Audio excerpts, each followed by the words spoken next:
Buenos días. Buenos días, ¿en qué puedo ayudarle? Tengo una reserva.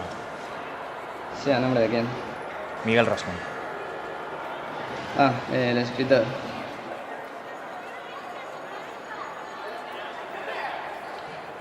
Ya no me dedico a ello. Sí, dame.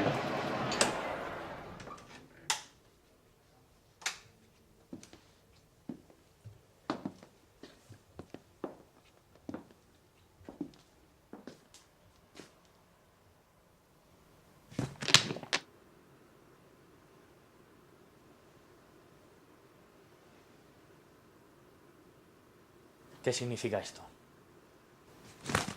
¿A qué se refiere? ¿Qué coño hace aquí esta puta máquina de escribir? ¿Le molesta?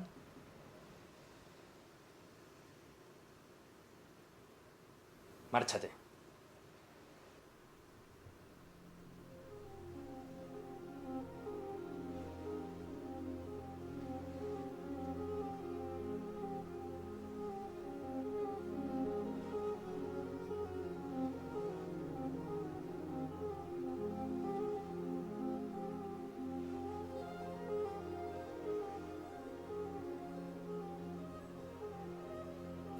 Alrededor de la tumba de mi padre todo eran caras familiares, pero para mí todos los rostros eran el mismo.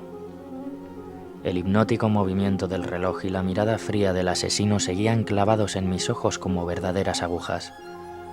Me sentía y me he sentido siempre como aquel día en el que bajo la cama, escondida, observaba entre la sombra de las sábanas cómo un desconocido terminaba con la vida de la persona que más he querido.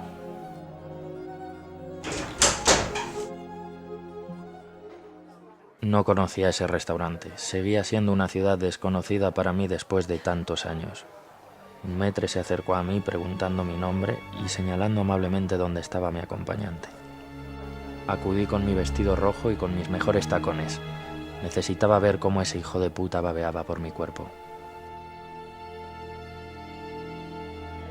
La cita de esa noche era el encuentro más esperado de mi vida, y me sentía fuerte y deseosa de poner punto y final a los fantasmas del pasado.